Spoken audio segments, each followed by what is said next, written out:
감사합니다.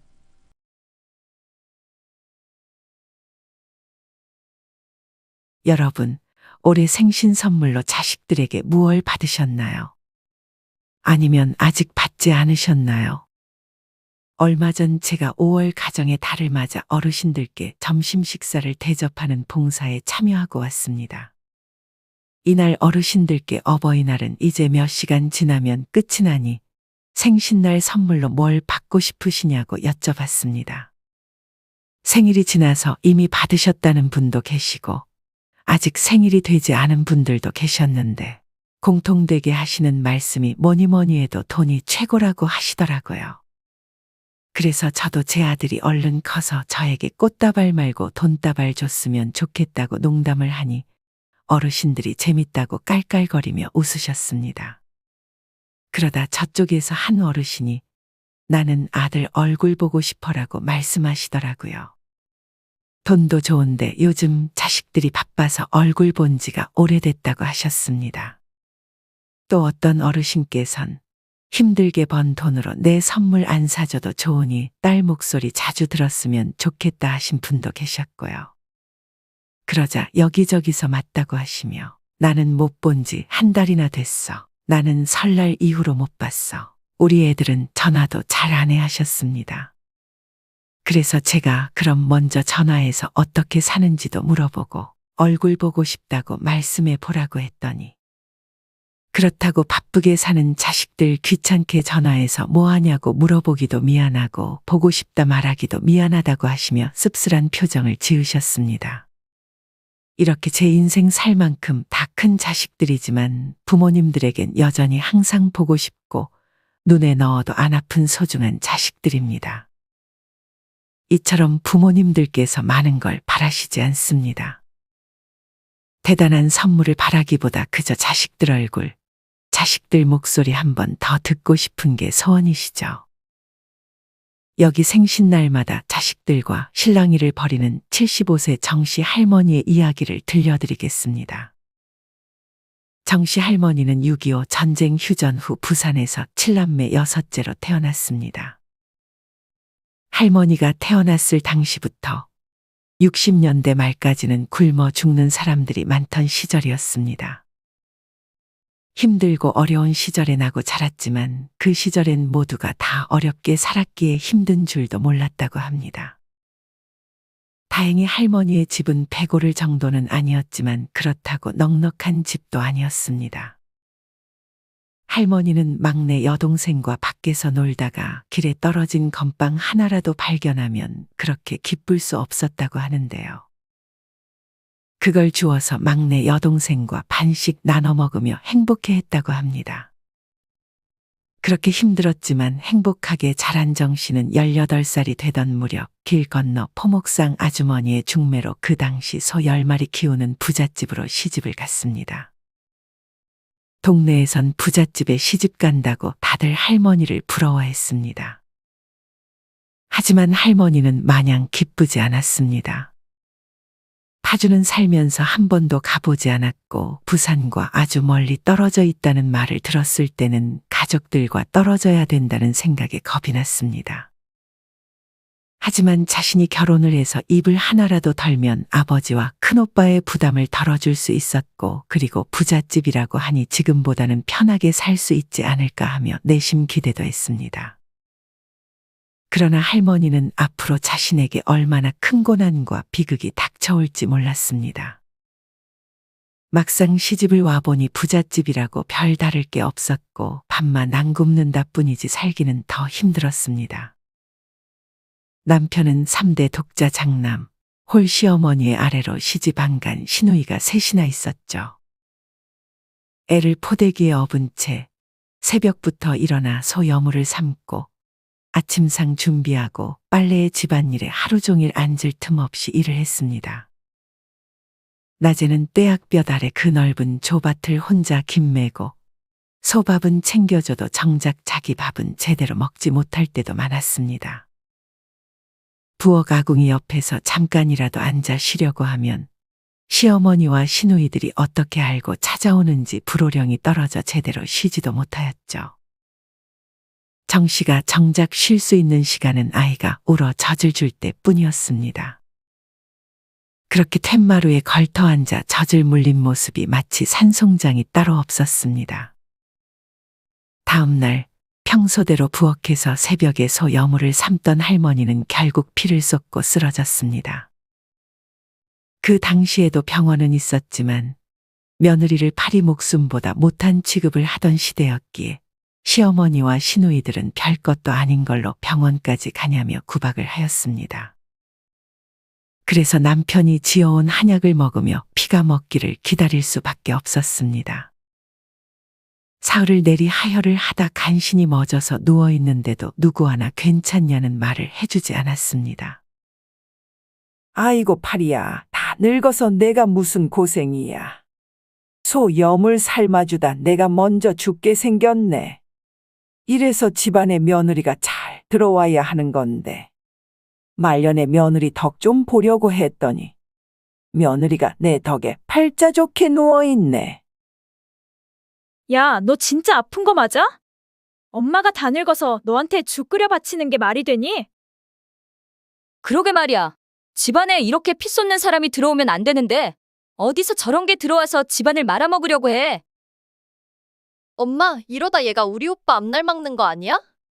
아니다. 오히려 이참에 오빠 새 장가가고 좋으려나? 아파 누워있는 사람을 앞에다 두고 시어머니와 시누이들이 이런 소리를 하는데도 남편은 담배만 피우며 아무 말도 하지 않았습니다. 그래서 할머니가 의지할 때라곤 자식 셋뿐이었습니다. 첫째 딸을 낳을 당시 시어머니는 해온 것도 없는 게 아들도 못 낳는다며 욕을 있는 대로 하였습니다. 그러다 다행히 둘째로 아들을 낳자 시어머니는 그제서야 아들도 못 낳는 년이란 말을 멈추었습니다. 그렇게 모진 세월 견디며 시누이들도 전부 시집 보내고 시어머니도 나이 들어 병환으로 돌아가시고 나자 할머니는 그제서야 숨통이 조금 트이게 되었습니다. 어려운 시절에 태어나고 자라기도 했지만 실수로 염을 한 가닥, 쌀 한 톨 땅에 떨어뜨려도 불호령이 떨어지는 시집살이를 해왔기에 할머니 역시도 물건 하나, 음식 하나라도 아끼고 귀하게 여기는 검소한 습관이 고스란히 배이게 되었습니다. 밖에 나가면 부잣집 며느리 소리 들으면서 살았어도 집에서는 호강 한 번 제대로 못 누려봤습니다. 남편은 3대 독자 장남의 내가 가장인데 어디 여자가 하늘 같은 남편한테 라는 말을 입에 달고 사는 사람이었죠. 그래서 당연히 집안에서는 손 하나 까딱하지 않았으며 밭일이나 축사일을 도와주지도 않았고 그렇다고 직장을 다니며 돈을 벌어오는 것도 아니었죠. 그래서 집안 대소사는 모두 정씨 할머니의 몫이었습니다. 할머니는 정말 힘들었지만 악착같이 열심히 살았습니다. 송아지 한 마리 잘 키워서 첫째 대학 보내고 또 한 마리 팔아서 둘째 대학 보내고 그렇게 자식 셋을 다 대학까지 보냈습니다. 첫째 딸도 공부를 잘하였지만 그 당시 시어머니가 살아 계셨을 때라 시어머니가 여자가 무슨 공부냐며 반대를 심하게 하는 바람에 어쩔 수 없이 2년제 전문대에 보낼 수밖에 없었습니다. 그렇게 자식들은 어머니의 고생에 보답해 열심히 공부해서 첫째는 은행원, 둘째는 선생님, 셋째는 회계사가 되었습니다. 자식들 모두 번듯한 직장도 가졌고 이제 시집장가만 잘 보내면 할머니는 더 이상 소원이 없었습니다. 하지만 딸은 엄마 팔자 담는다고 혹여나 시집가서 자신처럼 구박받고 고생하면 어쩌나 걱정을 하였습니다. 할머니의 걱정과 달리 첫째 딸은 다행히 인품이 좋은 시부모를 만나 이쁨 받으며 잘 살았습니다. 하지만 할머니의 걱정은 나이 40에 낳은 막내딸에게 현실로 나타났습니다. 자신과 마찬가지로 홀시어머니의 위로 신우가 넷이나 있는 막내 아들에게 시집을 간 것이었죠. 다른 것이 하나 있었다면 형편이 좋은 집은 아니었다는 것입니다. 결혼 전 막내딸에게 사위의 사정을 전해 들어보니 사돈과 사돈 처녀들은 사위를 남편처럼 아버지처럼 생각하고 의지한다고 했습니다.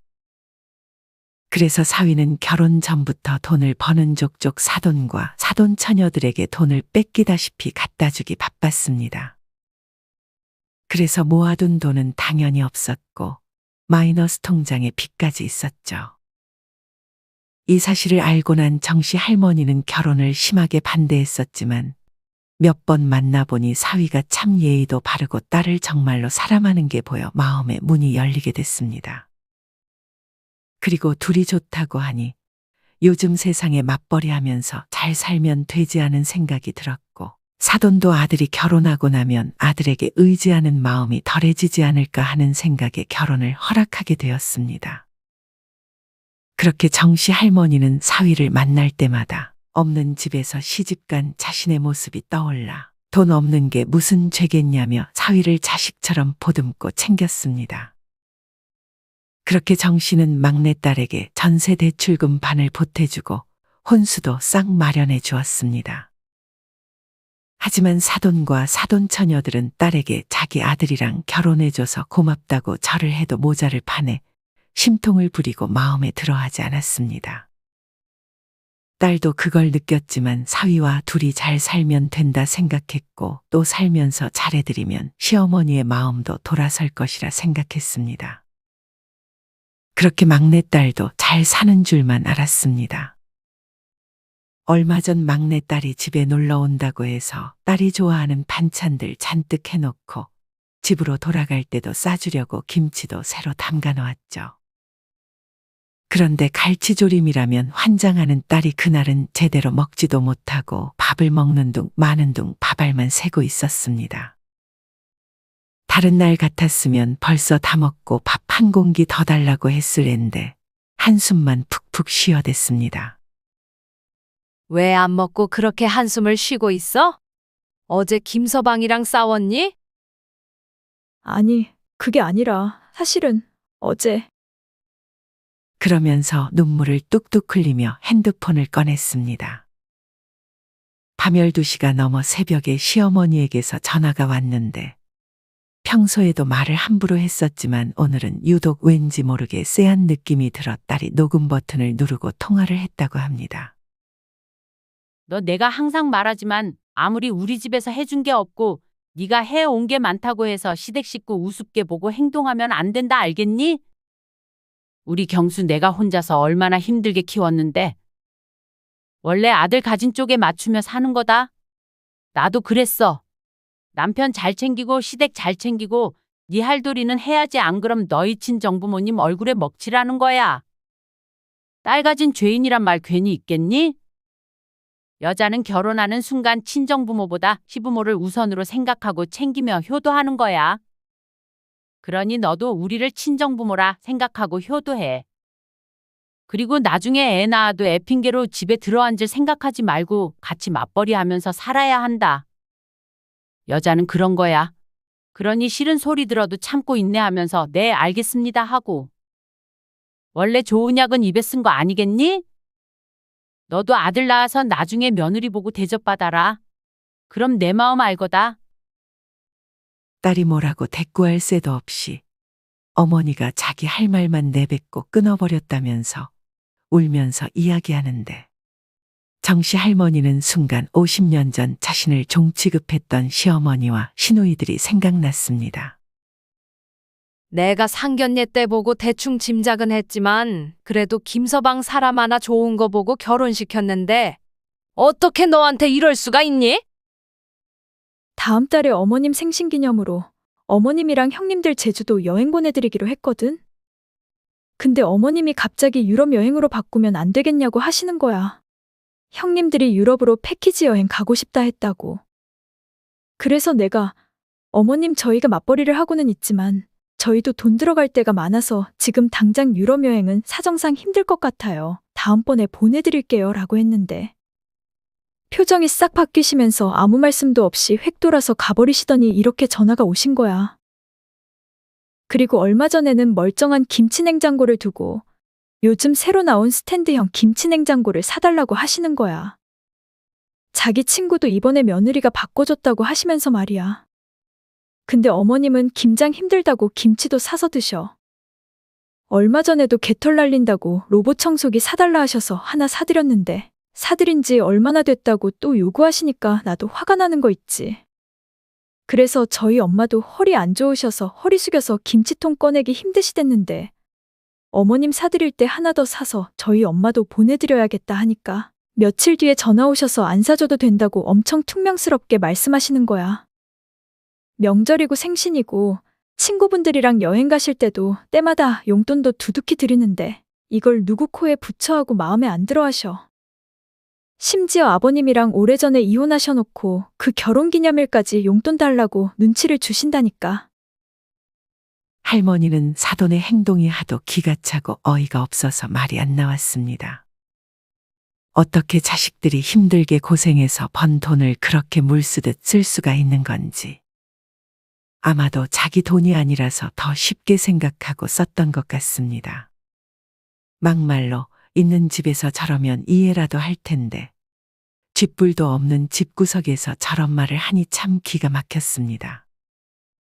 딸이 자신들을 무시할까봐 그러는 건지 사위가 본인한테나 잘난 아들이지 지금이 무슨 60년대 70년대도 아니고 뭐 잘난 아들이라고 그놈의 아들 가진 유세를 부리는지 할머니도 똑같이 아들 가진 입장에서 도무지 사돈을 이해할 수가 없었습니다. 사위를 불러다 살짝 얘기를 해볼까도 싶었지만 아무리 자신의 엄마가 잘못을 했어도 장모가 자신의 부모의 이야기를 한다면 기분이 나쁠 것이기에 그렇게 되면 딸과도 사이가 나빠질까봐 걱정이 되어 할머니는 차마 말을 하지 못했습니다. 다음 달이 되어 통연락이 없던 딸이 걱정이 되었던 할머니는 막내딸에게 전화를 했습니다. 나정아, 요즘 별일 없지? 몸 아픈 데는 없고? 네가 전에 그러고 가서 걱정이 돼서 전화해봤다. 엄마, 어머님 결국 형님들이랑 유럽 여행 가셨어. 어머님이 남편한테 전화해서 며느리가 자기 돈귀신 취급한다고 안 그래도 남편 없어 서러워 죽겠는데 며느리가 자기 무시한다고 펑펑 우셨대. 그래서 나도 김서방이랑 한바탕하고 지금 사이 안 좋아요. 진짜 사돈이 김서방한테 그렇게 말했다니? 본인이야말로 아들 뒤에 숨어서 무슨 짓이라니? 됐어. 괜찮아, 엄마. 암튼 그것보다 엄마 곧 생신인데 뭐 갖고 싶은 거 있으세요? 아니면 필요한 거는? 에잇, 기왕 이렇게 된 거 엄마도 유럽 여행 보내드릴까? 에휴, 됐다. 얘가 무슨 소리를 하는 거야? 너희가 뭔 돈이 있다고? 그냥 네 언니네랑 정수네랑 우리 집에서 밥이나 같이 먹자. 오랜만에 손주들도 좀 보고. 안 돼. 엄마, 지금까지 매년 집에서 밥 먹었잖아요. 이번엔 절대 안 돼. 언니랑 오빠랑 이야기해보고 다시 연락 줄게요. 막내딸의 성화에도 불구하고 정씨 할머니는 정말로 자식들에게 바라는 것이 없었습니다. 할머니도 자식 키운다고 고생하였지만 자기 자식들도 부모가 되어 제 새끼들 먹여 살리려고 열심히 아등바등 일하는 모습들을 보고 있으면 안쓰러운 마음뿐이었습니다. 그래서 할머니는 그저 자식들 얼굴에 그늘지는 날 없고 오순도순 행복하게 잘 살아가는 모습 자체만으로 큰 선물이었죠. 정씨 할머니가 막내딸 나이였을 때만 해도 은행에다 적금을 부으면 은행이자를 무려 30%씩 줬었습니다. 그래서 몇 년만 고생하고 허리띠 졸라매고 살면 금방 집을 마련할 수 있었습니다. 하지만 지금 우리 자식들에게는 어려운 일입니다. 물론 벌이에 따라 어떤 집이냐에 따라 다르겠지만서도 요즘은 둘이 벌어도 애 키우면서 집 한 채 사려면 10년이 넘게 걸립니다. 예전에는 소 한 마리면 대학교 4년 등록금을 다 낼 수 있었는데 지금은 소 한 마리에 한 학기 등록금만 간신히 낼 수 있는 시대로 바뀌었습니다. 그러니 정씨 할머니는 자식들이 힘들게 번 돈을 자신에게 쓴다는 것은 아예 상상조차 할 수 없었고 애초에 바라지도 않았습니다. 할머니는 자식들을 볼 때마다 나한테는 안 써도 되니 제발 너희들한테 써라고 말하기 바빴습니다. 그리고 자기가 가진 돈도 스스로에게 쓰기 아깝다며 자식들에게 뭐 하나라도 더 해주고 싶어 하셨습니다. 그렇게 정씨 할머니의 생신날이 되어 자식들은 어디 가는지 말도 안 해주고 할머니를 어디론가 모시고 갔습니다. 도착한 곳은 서울에 있는 한 호텔이었습니다. 밖에서만 봐도 엄청 비쌀 것 같아 보였기에 할머니는 들어가지 않겠다고 손사래를 치셨지만 자식들은 할머니를 모시고 호텔 안으로 들어갔습니다. 그리고 거기서 제일 큰 방으로 할머니를 모시고 갔습니다. 문을 열자 장미꽃길이 펼쳐졌고 탁자에는 초가 꽂힌 생일 케이크와 손주들의 편지 그리고 해바라기 꽃다발이 놓여 있었습니다. 자식들과 사위 며느리, 손자, 손녀 그리고 남편은 할머니에게 생일 축하 노래를 불러주었고 저녁에는 1인당 19만 원짜리 비싼 호텔 뷔페도 먹었습니다. 할머니는 난생 처음 받아보는 호강에 눈물이 났습니다. 내가 이런 큰 선물을 받아도 되는지 모르겠다. 이 돈으로 너희들 좋은 데 가고 하지 왜 이 큰 돈을 엄마한테 쓰니? 너희들이 아니었으면 이런 데가 있는지 평생 모르고 살았을 텐데 너희들 덕에 이렇게 좋은 데도 와보고 정말 너무너무 고맙다. 자식들은 오히려 할머니에게 우리를 이렇게 잘 키워주셔서 감사하다고 오래오래 건강하게 사시라고 절을 올렸습니다. 그리고 평생 무뚝뚝했던 남편도 자기랑 살아줘서 고맙다며 손을 꼭 잡아주었죠. 그렇게 행복한 생일을 보내고 할머니는 남편과 파주 집으로 돌아왔습니다. 집으로 돌아와 짐도 채 풀기도 전에 막내딸 사돈에게 전화가 왔습니다. 무슨 일인가 싶어 얼른 받으니 사돈, 그러시는 거 아니에요. 애들 사정 뻔히 아시면서 어떻게 그 비싼 호텔에서 그런 호사스런 대접받고 싶다 하셨어요? 호텔에서 그것도 그 큰 방에서 하루 보내는 게 돈이 한두 푼이에요? 저보다도 오래 사신 분이 생각이 있으셨으면 애들이 가자고 해도 끝까지 안 간다고 버티셨어야죠. 제 말이 틀렸어요? 네? 그게 무슨 말씀이세요? 아니, 며느리가 하도 전화를 안 받아서 우리 아들한테 전화했더니 그러대요. 사돈이 호텔에서 생일상 받고 싶다 했다고. 왜 말씀이 없으셔요? 아니에요? 네, 죄송합니다. 사돈 말씀대로 사돈보다 더 오래 산 제가 정말 생각이 짧았네요. 다음부턴 그런 일 절대 없을 테니 걱정하지 마세요. 그리고 사돈, 앞으로 저한테도 전화하지 마세요. 저는 어제 호텔 갔다 와서 피곤하니 먼저 끊겠습니다. 전화를 끊자마자 할머니는 그 자리에 주저앉았고 옆에서 지켜보던 남편은 무슨 일이냐고 할머니를 다그쳤습니다. 할머니는 방금 전 통화 내용과 그동안 막내딸에게 있었던 일을 얘기했습니다. 이 사실을 오늘에서야 알게 된 남편은 바로 막내 사위에게 전화를 했습니다. 아버님 잘 도착하셨어요? 안 그래도 제가 지금 전화드리려던 참이었어요. 김서방, 지금 당장 나정이랑 우리 집으로 오게.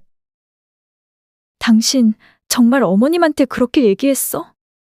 우리 엄마는 생신날 되면 항상 집에서 밥 먹자고 하셨어. 이번에도 엄마가 끝까지 집에서 생신 보내시겠다는 거 언니 오빠랑 내가 상의해서 호텔에서 보내게 해드린 거야. 아니, 나는 어머님이 가고 싶다고 하신 줄 알았지. 설사 그랬다 치더라도 장모님은 싫다 하셨는데 우리가 억지로 가자 해서 가신 거라고 말씀드릴 수도 있는 거잖아. 어머님은 형님들이랑 유럽 여행도 갔다 오셔놓고 왜 엄마한테 따지시는 거야? 그리고 어머님 평소에도 이것저것 요구하고 바라시는 거 자기도 알지? 그런데 우리 엄마는 일평생 우리들한테 뭐 하나 사달라, 용돈 더 달라, 어디 가잔 소리 한 번도 안 하셨어. 자네 이런 사람이었나? 나도 저 사람한테 평생 잘해주지 못해서 내 입으로 할 말은 아니지만 결혼을 했으면 자네가 꾸린 가정을 더 우선으로 하고 자네가 사돈이랑 우리 나정이 사이에서 중간 역할을 잘 해줬어야지. 그동안 이렇게 매번 사돈한테 휘둘려서 나정이를 힘들게 했나? 자네 옆에서 더 오래 살 사람은 자네 어머니가 아니라 나정이란 거 모르나? 더 이상 내 딸 눈에 눈물 흘리게 할 수 없네. 당장 나정이랑 이혼하게나. 그러면서 사위를 집 밖으로 내쫓았습니다. 아버님, 제발 용서해 주세요. 어머님, 제가 정말 잘못했습니다. 나정아, 나랑 얘기 좀 하자. 문 좀 열어줘. 며칠 뒤 사돈과 사위가 할머니 집에 찾아와 배를 눌렀습니다. 사돈, 안녕하세요. 저예요. 사돈, 제가 잘못했습니다. 제가 이렇게 무릎 꿇고 빌게요. 정말 죄송합니다. 며느라가 내가 잘못했다. 그동안 내가 너한테 했던 행동들 염치 없지만 용서해다오. 앞으로는 절대 예전 같은 일 없을 거야. 그러니 이혼은 다시 한 번만 생각해보면 안 되겠니? 사돈, 저희는 더 이상 할 말이 없습니다. 돌아가세요. 할머니와 남편은 사돈에게 돌아가라 말하며 문을 열어주지 않았습니다. 그 뒤로도 사돈은 한 달 동안 매일 찾아왔고 앞으로는 며느리에게 함부로 대하지 않고 며느리와 사위에게 경제적으로 의지하거나 금전적인 요구를 해서 자식들을 힘들게 하지 않겠다는 각서를 써온 뒤에야 문을 열어줬습니다. 그렇게 한 달 동안 정씨 할머니 집에서 지내던 막내딸도 손녀 때문에 이혼은 할 수 없을 것 같다며 남편과 시어머니를 한 번 더 믿어보기로 하고 손녀와 집으로 돌아갔습니다. 그 이후 정씨 할머니와 남편은 명절과 생신날 자식들이 집으로 찾아오는 건 반겼지만 10년이 지난 지금까지 용돈과 선물을 일체 받지 않고 돌려주고 계신다고 합니다. 여러분, 오늘 정씨 할머니 이야기 어떻게 들으셨나요? 정씨 할머니는 고생한 자식들을 생각해서 자식들의 성의를 거부하고 계시지만 저는 자식된 입장에서 부모님들이 마냥 거부하기보다는 과하지 않은 선에선 자식들의 마음을 받아주시는 것도 좋을 것 같다는 생각이 듭니다. 부모가 그랬듯 자식들도 부모님을 기쁘게 해드리고 싶은 마음은 마찬가지일 것입니다. 부모님이 자식들에게 하나라도 더 해주고픈 마음이 가득하듯 자식들 또한 부모님에게 하나라도 더 챙겨드리지 못해 죄송한 마음이 가득합니다. 부모님의 기뻐하는 얼굴을 기대하며 드린 선물에 부모님이 시큰둥한 반응을 보인다면 자식들은 정말 속상한 마음일 것입니다. 부모님이 고맙다고 말해주며 좋아하시는 모습을 보면 자식들도 덩달아 행복하다는 것을 아셨으면 좋겠습니다. 또 저는 한편으로 부모된 입장으로서 제가 살면서 받은 최고의 선물은 제 소중한 자식입니다. 아직 아이가 성인이 되진 않았지만 저도 나중에 우리 부모님들처럼 그 어떤 선물보다도 자식들 얼굴이라도 한 번 더 보고 싶고 전화해서 목소리라도 한 번 더 듣고 싶은 날이 올 것 같습니다. 그래서 부모가 되어봐야 부모님의 마음을 이해할 수 있다는 말을 이제는 조금이나마 알 것 같습니다. 우리 모든 구독자 여러분들 그리고 시청자 여러분들께서도 부모님들과 자식들과 항상 웃으시며 행복한 인생을 사시길 기도드리겠습니다. 오늘 영상이 좋으셨다면 좋아요와 구독 부탁드리겠습니다. 다음에 더 좋은 내용으로 찾아뵙겠습니다. 감사합니다. 언니랑 오빠랑 이야기해보고 다시 연락 줄게.